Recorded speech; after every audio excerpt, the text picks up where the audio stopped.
Shalom Bapak Ibu Saudara sekalian yang terkasih di dalam nama Tuhan Yesus Kristus. Apa kabar?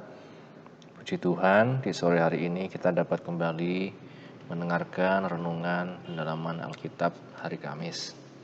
Sebelum kita masuk dalam firman Tuhan, mari terlebih dahulu kita bersama-sama berdoa. Bapa, kami bersyukur untuk kesempatan yang Kau beri pada kami. Di sore hari ini kami akan belajar dari firman-Mu. Mari Engkau yang persiapkan setiap hati dan pikiran kami. Bukalah hati kami. Bekerjalah ya Roh Kudus, dan mampukan kami Tuhan untuk mengerti dan untuk melakukan firman-Mu. Kami bersyukur ya Bapa, dalam nama Tuhan Yesus kami berdoa, haleluya, amin. Bapak Ibu Saudara sekalian, kembali kita akan melanjutkan pembahasan dari surat Filipi ya. Bila di waktu yang lalu, di Kamis yang lalu kita sudah sampai pada pembahasan tentang siapa yang lebih utama. Dalam pembahasan tersebut, Paulus menasihatkan dalam surat Filipi pasal 2 bahwa agar setiap orang tidak hanya mencari kepentingan sendiri atau puji-pujian yang sia-sia. Sebaliknya, hendaklah dengan rendah hati yang seorang menganggap yang lain lebih utama daripada dirinya sendiri, dan jangan tiap-tiap orang hanya memperhatikan kepentingannya sendiri, tetapi kepentingan orang lain juga. Ya. Nah, di sini kita melihat Bapak Ibu Saudara sekalian betapa pentingnya dalam hidup kita bersama hal-hal semacam ini kita jadikan sebagai prinsip. Jangan maunya sendiri, ya. Jangan suka-sukanya sendiri dalam segala sesuatu. Jangan pengennya sendiri seperti apa. Tapi justru seperti yang Yesus katakan ketika ia bersama dengan murid-muridnya, kalau ada yang mau besar di antara kamu, hendaklah ia menjadi pelayanmu, ya. Kalau ada yang ingin menjadi terkemuka, hendaklah ia menjadi hambamu. Sebab apa dikatakan barang siapa meninggikan diri, ia akan direndahkan, dan barang siapa merendahkan diri, ia akan ditinggikan. Ya. Nah, ini Bapak Ibu Saudara sekalian yang patut kita jadikan prinsip dalam kehidupan kita sehari-hari. Selanjutnya, Kamis ini kita akan membahas satu tema ya yang merupakan lanjutan dari Filipi 2 tadi, yaitu tidak perlu membanggakan status ya. Tak perlu membanggakan status. Kita buka Filipi 2 ayat 5 sampai ayat yang ke-7. Filipi pasal 2 ayat yang ke-5 sampai ayat yang ke-7. Demikian bunyi firman Tuhan. Hendaklah kamu dalam hidupmu bersama menaruh pikiran dan perasaan yang terdapat juga dalam Kristus Yesus, yang walaupun dalam rupa Allah, tidak menganggap kesetaraan dengan Allah itu sebagai milik yang harus dipertahankan, melainkan telah mengosongkan dirinya sendiri dan mengambil rupa seorang hamba dan menjadi sama dengan manusia. Amin. Berbahagia setiap kita yang baca, mendengar, dan yang melakukan firman Tuhan. Bapak Ibu Saudara sekalian, dikatakan dalam hidup kita bersama dengan saudara-saudara yang lain, hendaklah dikatakan kita menaruh pikiran dan perasaan yang terdapat juga dalam Kristus Yesus. Paulus menjelaskan langsung perasaan dan pikiran yang seperti apa. Dikatakan yang walaupun dalam rupa Allah, tidak menganggap kesetaraan dengan Allah itu sebagai milik yang harus dipertahankan, melainkan telah mengosongkan dirinya sendiri dan mengambil rupa seorang hamba dan menjadi sama dengan manusia.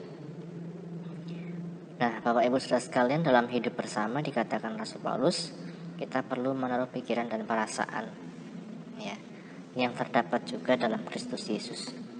Kata pikiran dan perasaan ini pernah ya kita bahas ya, yaitu tentang proneo ya, sehati dan sepikir di dalam Tuhan ya.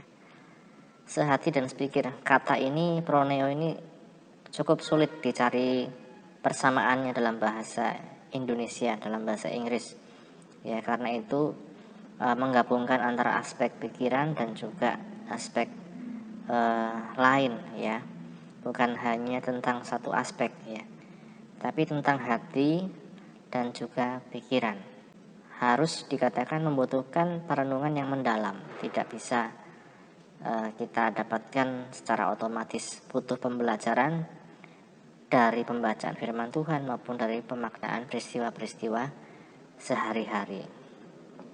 Nah, Bapak Ibu Saudara sekalian, inilah yang juga dikatakan dalam pikiran dan perasaan Kristus Yesus, proneonya Kristus Yesus.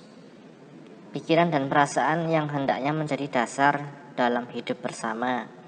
Ya, kalau dinasihatkan Paulus tadi di ayat sebelumnya, yaitu untuk kita sehati sepikir. Ya, ketika Paulus meminta jemaat untuk sehati sepikir, artinya ia ingin agar jemaat belajar dari pikiran dan perasaan Kristus, dari pribadi Kristus sendiri. Nah, kalau tadi Paulus katakan tentang apa? Ya, dikatakan dalam rupa Allah, tidak menganggap kesetaraan dengan Allah itu sebagai milik yang harus dipertahankan. Ini kalau saya katakan berbicara tentang status ya. Status Yesus sebagai apa dikatakan anak Allah, kesetaraan dengan Allah, tapi dikatakan itu tidak dianggap sebagai status yang harus dipertahankan. Karena apa? Karena Yesus ingin dikatakan menjadi sama dengan manusia, mengosongkan dirinya sendiri, mengambil rupa seorang hamba menjadi sama dengan manusia. Untuk apa? Untuk keselamatan umat manusia ya.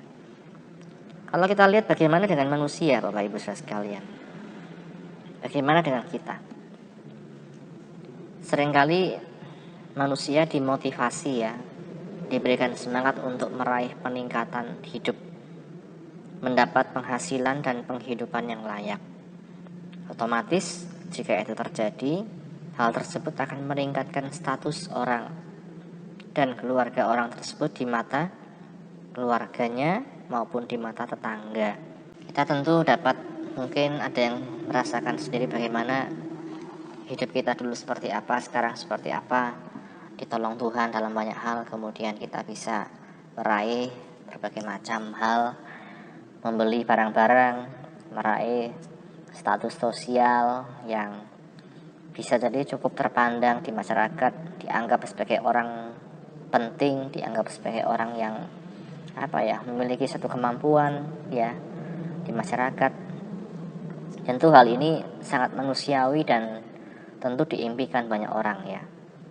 Ada kenaikan dari hidup yang dulunya kurang, sekarang sudah cukup, puji Tuhan. Mungkin juga dari hidup yang cukup sekarang menjadi lebih, puji Tuhan, sehingga dapat memberi ke orang lain ya. Nah, tontonan-tontonan di televisi kadang juga menjadi gambaran bagi kita ya, bagaimana keluarga yang ideal di mata dunia ini. Bapak Ibu saudara sekalian yang mungkin nonton sinetron ya, misalnya Ikatan Cinta atau apa, kita diperlihatkan bagaimana sih status keluarga yang ideal menurut dunia ini. Status keluarga yang kaya, rumahnya mewah, hartanya berlimpah ya, dan lain-lain ya.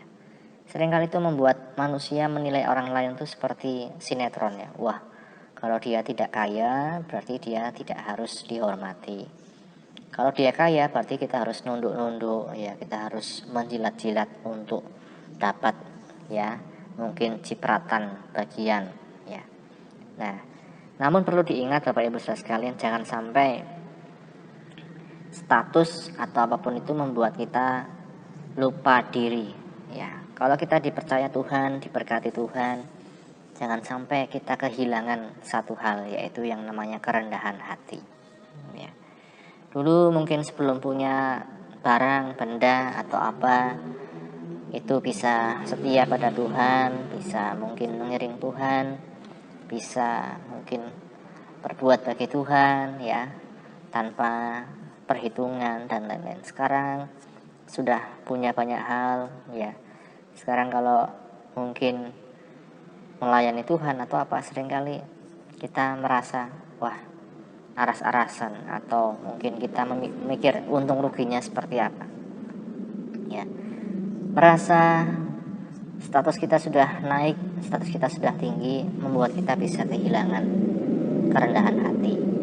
Ya, apalagi kalau kita merasa bahwa kita itu lebih dari orang lain. Bapak Ibu, kalau lihat orang di jalan, orang yang tidak punya, bagaimana perasaannya? Ya. Apakah kita merasa, wah saya lebih dari yang lain, saya lebih tinggi dari yang lain, saya lebih punya, ya. Lalu kita merasa orang lain itu lebih rendah daripada kita. Padahal kalau kita lihat Bapak Ibu, dalam satu kisah di Perjanjian Baru, Yesus pernah ceritakan tentang orang kaya dan Lazarus. Orang kaya dan Lazarus, ya. Bagaimana pandangan Tuhan terhadap mereka? Dikatakan justru Lazarus ini yang dibawa ke pangkuan Abraham. Lazarus mengalami penderitaan di dunia, tetapi justru dia dibawa ke pangkuan Abraham. Sedangkan orang kaya itu dikatakan dia menikmati kenikmatan dunia, tetapi justru dia mengalami siksaan dalam panas yang luar biasa, ya. Nah, menjadi contoh bagaimana kalau kita melihat orang lain, misalnya orang di jalan, orang-orang di sekitar kita, orang-orang yang mungkin tidak punya, orang-orang yang kurang diberkati, kita anggap kurang diberkati, orang-orang yang kurang genep, ya, mungkin fisiknya dan lain-lain, kita anggap kita fisiknya paling sempurna, paling ganteng, paling cantik. Terus kemudian kita lihat orang lain yang mungkin beda dengan kita, wah kok jelek banget, ya, dan lain-lain. Hati-hati Bapak Ibu saudara sekalian, jangan sampai kita punya pikiran seperti itu. Kita mulai banggakan status yang sesungguhnya itu dari Tuhan, ya. Sesungguhnya itu tidak perlu kita banggakan seperti apa, ya. Tuhan Yesus sendiri memberi contoh bagi kita sekalian bahwa ia tidak menganggap status kesetaraannya dengan Allah itu sebagai milik yang harus dipertahankan. Demi apa? Demi kasihnya kepada manusia, demi menyelamatkan umat manusia dari hukuman dosa. Ya, sebaliknya jangan sampai, ya, kita seperti manusia tadi, seperti orang kaya tadi, kehilangan kerendahan hati, mudah tersinggung bila tidak dihargai, merasa bisa mengatur orang lain, pemimpin, baik itu pemimpin rohani, pemimpin keluarga dan lain-lain pun kita merasa bisa kita atur, ya. Wah, pendeta bisa diatur misalnya, yang penting bisa saya bayar dan lain-lain. Jangan sampai seperti itu. Dan ini juga menandakan motivasi kita dalam mengiringi Yesus, Bapak Ibu saudara sekalian. Apa motivasi kita mengiringi Yesus? Seringkali tanpa kita sadari kita mengiringi Yesus hanya untuk urusan kebutuhan sehari-hari. Ya, Tuhan berkatilah usaha saya, cukupilah Tuhan, ada pergumulan ini, pergumulan itu, tolonglah saya Tuhan agar bisa, mungkin kalau yang siswa naik kelas, mungkin masuk universitas, mungkin apa. Tapi benarkah kita sudah mengikuti Yesus dengan setia, dengan sungguh-sungguh? Atau kita hanya mengikut Yesus karena ada maunya, supaya diberkati, dicukupi, dijadikan kepala bukan ekor, dan lain-lain. Yesus memberi teladan kehidupan yang mau merendahkan diri, tidak membanggakan dan mempertahankan status kesetaraannya dengan Allah. Ya, karenanya kita pun, Bapak Ibu saudara sekalian, mari kita belajar mengikuti Yesus bukan hanya untuk perkara material saja, namun juga untuk menjadi serupa dengan Dia. Karena hanya dengan demikian kita dapat dipakai menjadi alatnya untuk menyelamatkan jiwa-jiwa yang terhilang dan untuk dapat menjadi satu di dalam tubuh Kristus, ya. Tanpa kita merendahkan hati, tanpa kita mau menjadi saudara dengan yang lain, satu dengan yang lain, kita akan sulit Bapak Ibu saudara sekalian dalam kehidupan ini, ya. Biarlah firman Tuhan pada sore hari ini menjadi satu kekuatan, perenungan, dan juga satu ingatan untuk kita sekalian terus belajar dari Yesus. Pikiran dan perasaan Yesus itu hendaknya menjadi satu dengan pikiran dan perasaan kita. Amin. Mari sama-sama kita berdoa. Bapa, kami bersyukur untuk kesempatan yang Kau beri, untuk firman yang Kau beri Tuhan pada sore hari ini, menjadi satu renungan bagi kami sekalian untuk tidak mempertahankan status, tidak membanggakan hal-hal yang sebenarnya itu sangat rapuh dalam kehidupan kami Tuhan. Tapi biarlah kami belajar dari Engkau Tuhan, mau merendahkan diri, mau merendahkan hati, untuk keselamatan jiwa-jiwa yang terhilang ya Tuhan. Mari Tuhan berkati setiap anak-anak-Mu, setiap umat-Mu yang sudah mendengar firman-Mu dimanapun berada. Berikan kekuatan dalam kehidupan kami pribadi lepas pribadi ya Tuhan. Dan berikan kemampuan kepada kami menjalani hari-hari kami Tuhan. Berikan kami kekuatan ya Roh Kudus untuk menjadi pelaku firman-Mu dan berjalan dalam kebenaran-Mu Tuhan. Terima kasih Bapa, setiap yang sakit Engkau sembuhkan, yang lemah dikuatkan, yang susah dihiburkan, yang sedang hadapi permasalahan berikan jalan keluar Tuhan, yang sedang mencari pekerjaan berikan pekerjaan yang tepat ya Tuhan daripadamu Tuhan, mempermuliakan nama-Mu ya Tuhan. Dan mereka yang mencari jodoh juga Engkau tolong Tuhan, berikan pasangan hidup yang tepat yang daripadamu Tuhan. Kami bersyukur ya Bapa, ini doa kami Tuhan, kami sudah mengucap syukur, haleluya, amin. Puji Tuhan, Bapak Ibu saudara sekalian, Tuhan Yesus memberkati, amin.